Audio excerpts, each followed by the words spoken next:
Hello everybody and welcome back to another Satisfactory video.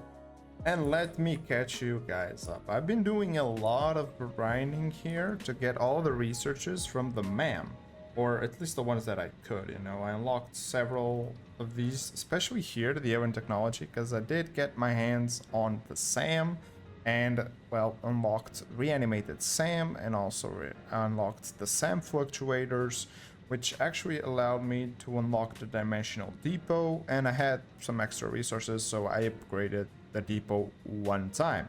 And I also unlocked the production amplifier on the summer sloop side of things, because I had the resources to do it, you know. And this is a game changer. But let's just start off with the SAM, because I did have an area over here. Yep, this area over there that has a pure SAM ore, so I'm bringing it all the way down here in a tier 3 belt. But of course I'm only just using a single constructor to make it into reanimated SAM, and then it immediately goes into this bad boy because it's making me tons and tons of coupons at the moment. Now our truck did have a little incident and it's sort of bugged out. At the moment it's fine, as you can see, but it's sort of bugged out, and to me on the map he was showing up to being all the way up here in this region, and he wasn't. He just wasn't here. I went all the way there just to see if he was there, and he wasn't. It was just a bug, and eventually he popped up back in the docking station. So yeah, this guy has some explaining to do. Like, where have you been, bro? And mainly, I've been trying to gather like things to the research and coupons. I bought this factory card with the coupons, and this is amazing for me to get back and forth my bases. But this, the production amplifier, is the next game-changing feature. You see, unlocking that, we go into any of our constructions, for example, and we now have the amazing thing that we can add it summer sloop, and this is basically going to double our output without doubling the input, which means if I go ahead and grab any sort of material for anything and I use them to a recipe, I'm just gonna get double. And I use this, and let me tell you, this is broken. You can see that we can turn one Atcher remain into 2 alien protein, and if we go over here, we can actually use 1 protein to make 2 alien DNA. Now this only takes effect after the first recipe. That's okay. If you have tons of these stocked up, you can just quadruple your DNA capsules.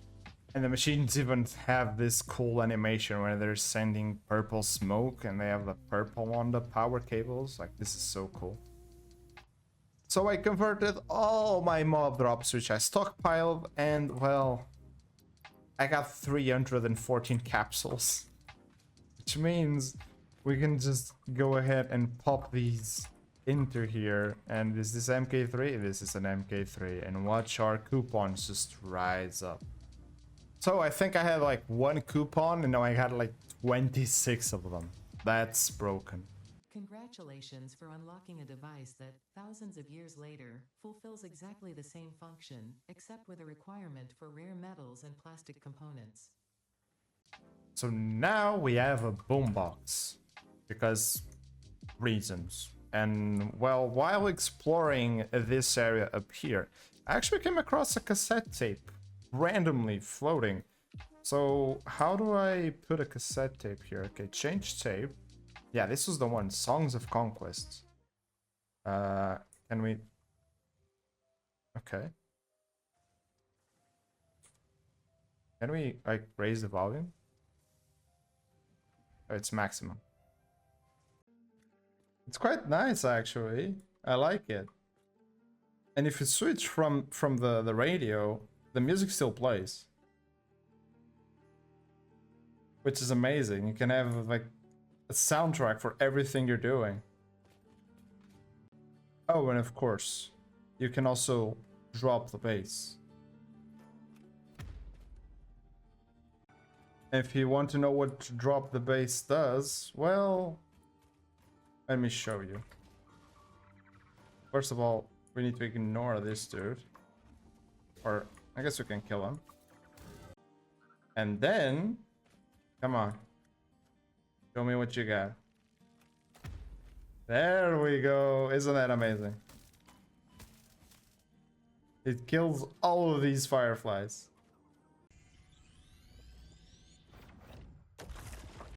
Oh yes, and I also went to a Caterium node, brought it here. We're producing now Caterium wire. I unlocked a bunch of resources in the MAM as well, because one of the things that I really wanted was this smart splitter, which we're going to be using today as well. Oh, and how could I have forgotten the depot, which, well, I've been sending tons and tons of items into it, so that whenever I run out of it, they're just sitting here. Now, as I'm getting ready to do the next part, I'm going to show you a little bit of a cool trick that I found. Basically, you want to grab yourself one of these ones, either the low barrier or the high barrier. Then you want to grab yourself one of these label signs and you want to put them down, like the 4-meter one, for example. And then you can see if you can snap something like halfway through. That's exactly what we're going to be doing here. Basically, just going to put this guy aligned right there. And then, I mean, you can remove this one temporarily. Grab that one. Put it there. And then if we go and grab the barrier again, you can see that that guy is actually sitting inside of there, which is amazing. Of course, you don't want it like that. You want to just go over here. You can remove the icons. If you take a look at the backgrounds, you can do an empty one, and then you can put the emission strength 3. You can put it to glossy, for example. And of course, you want to remove the set text here. And in the colors, let's put it like something like this. A nice Vlofast blue. And there we go. Now, if we grab that one there, we can even just copy, paste it inside of another one. Of course, it's going to be complicated. The best way to do this is grab that thing, copy there, and then you put the barriers on top. Just like this. And you can just do this all around. Then you would get something like this, which looks pretty cool. Oh, and of course, I also use this little trick here, which is basically using the small pillar frames to make it look like your belts have a little bit more decoration going on. The way I did this, for example, is just I just nudged this as like right on top of it. It's gonna be hard because there's already one there. Maybe if I just grab this real quickly and put it over here. You can see that we can try and snap it. I was just able to snap it inside, barely inside of the actual... Oh, there we go. This, like so. And then we grab another one. We hold Control, which allows us to snap to extra points. And we just aligned it with the exits. We delete that other one. And it's just perfect at the same height as a belt would be. Just looks really good. And in case you're wondering, yes, you can really make them glow like this. And all you have to do is if you go into your options, go into video, if you scroll all the way down here, you can have global illumination. And you can turn this on and off. But if you turn it off, then you're not going to get as many shadows. But of course, this will not actually emit light. It's just going to glow like it's a neon effect. If you turn the settings on, it will actually emit light, but all the things around will go darker, which will require to do extra lighting and stuff. So for now, we're just going to keep it like this. And you know what? I think we should now start to do the space elevator parts as well while we're working on the steel factory, because we've been making one of those parts there. But here, we can already start and directly hook up this thing into the space elevator, which is the smart platings. Now you need to make 1,000 of these. So if you already have 1,000 rotors and 1,000 plates, you can do this very simple system, and eventually you will have made the 1,000 required parts. It's alive. Now let's go through what is happening over here. We're making encased steel beams. We're making stators. We're making automated wire. We have a little bit of a surplus of steel beams and steel pipes because of course we need those to build tons of things. And back here we also have a little bit of surplus of concrete. So it's slowly going to build up a little bit of concrete, and whenever we need, when we're building, we can just come over here and grab it. Now, this is a lot of machinery, but let me try and make this simple. Over here, we have the foundries. They're all making steel, 240 steel, and then the 240 steel is then being sent over to all those constructors, right? We have 3 making steel beams and 2 making steel pipes, all at max capacity. And derp me, I didn't have this one belt here connected. Then up here, we're storing 15 steel beams, so 30 steel beams. This constructor here is underclocked to only be producing 17.5 pipes per minute. And this one is overclocked to be producing 22.5 per minute. And this one is sending other 15 beams, and all of those beams and pipes come down over here. The beams come into this one with concrete. This one is actually meant to be underclocked to 5. Yeah, it's actually meant to be underclocked to 5 steel beams per minute because it's only taking 15 steel beams and 30 concrete.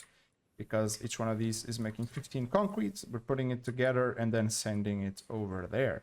And the pipes come over this way, and they do get something from down below, where we have our copper production. We have 80 copper coming in, being smelted, and then all being turned into wire. We have 60 wire over here. All of this wire is then being sent up to the machines. And why don't you have any sort of copper ingots? What's happening there? Oh, of course, it's a manifold line. It still hasn't filled up everything. But basically, eventually, we're going to have 60 wire coming up here to that assembler, putting it together with the steel pipes, making the stators.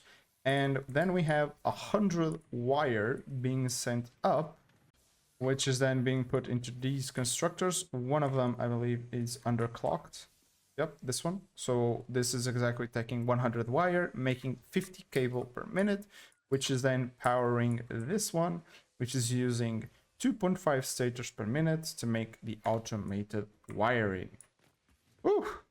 And I still have a lot of space here, which I'm going to use for quartz, because I do want to have a quartz factory somewhere.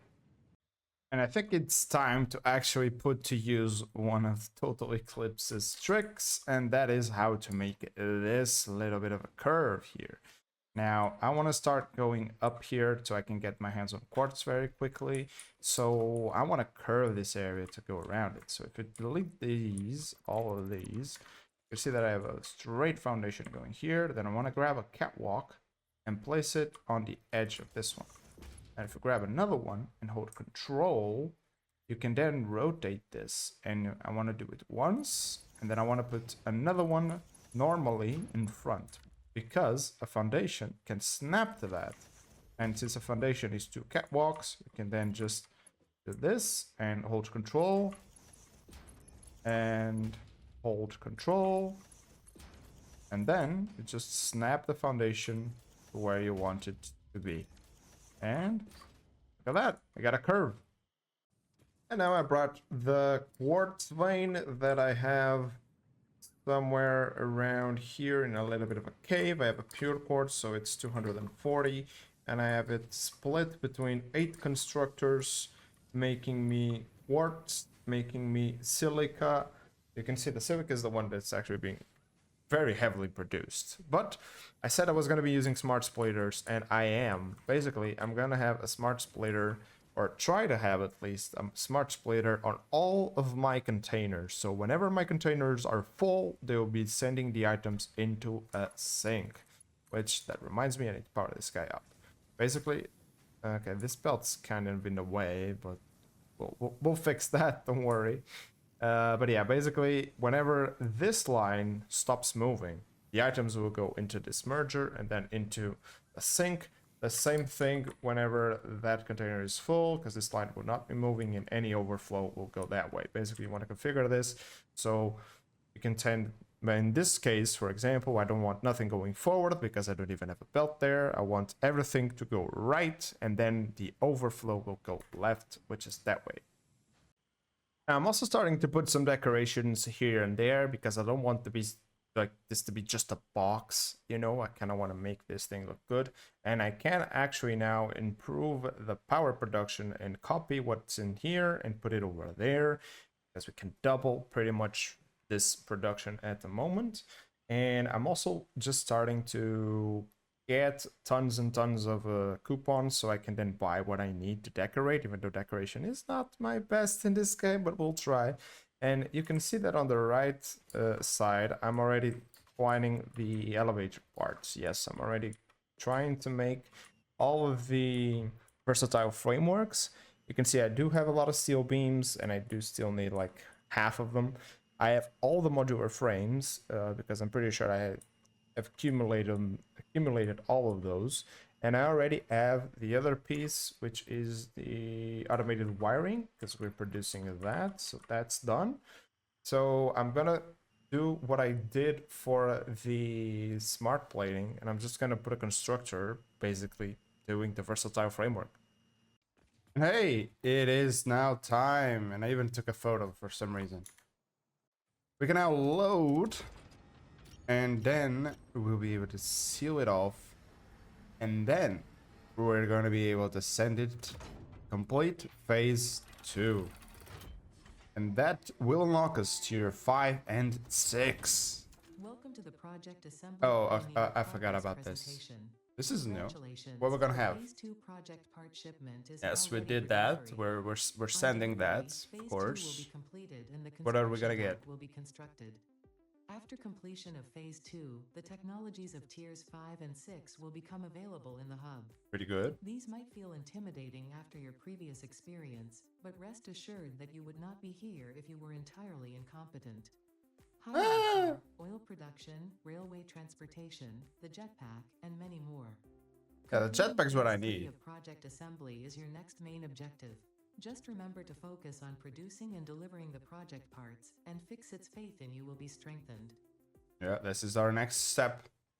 But let's send it. Send it. I want to see the animation. Oh, there we go. And 3, 2, 1. Skadoosh. I really want to see this animation now. Damn, look at that. Phase 2 of project assembly completed. You have been performing more adequately under pressure and are closer than ever to saving the day. Perhaps you are the right choice for the job. Time will tell. You will now enter Phase 3 of project assembly.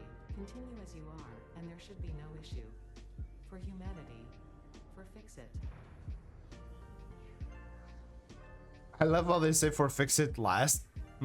Like for humanity, but no, it's actually for fix it. We don't care about humanity, just fix it.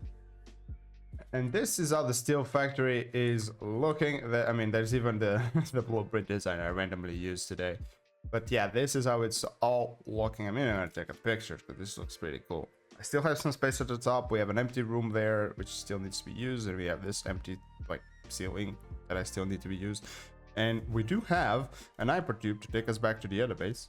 And this is how this is looking on the inside. We can see all the assemblers here working. We can see our storage here. They look pretty nice. I should say, yeah, they look pretty nice. And of course, the underneath part, like, yeah, this is my favorite part of the factory. But going through the hypertube for a more faster and scenic view, we're gonna go back to the first base. And well, that is because I'm going to renovate this entire factory, because we're going to be needing motors, which means we need to completely demolish everything we have over here, rethink everything, and of course, come say hi to our doggos just to see what they have for us. And oh, some motors. I needed that. And guys, it's with all that said that we need to focus on the next parts for the elevator, and that means, well, I kind of need to redo this factory as fast as I can, but that's all the time we're gonna have for today. And as always, guys, hopefully you guys enjoyed this video. Don't forget to like and subscribe if you haven't, and see you in the next one. Bye!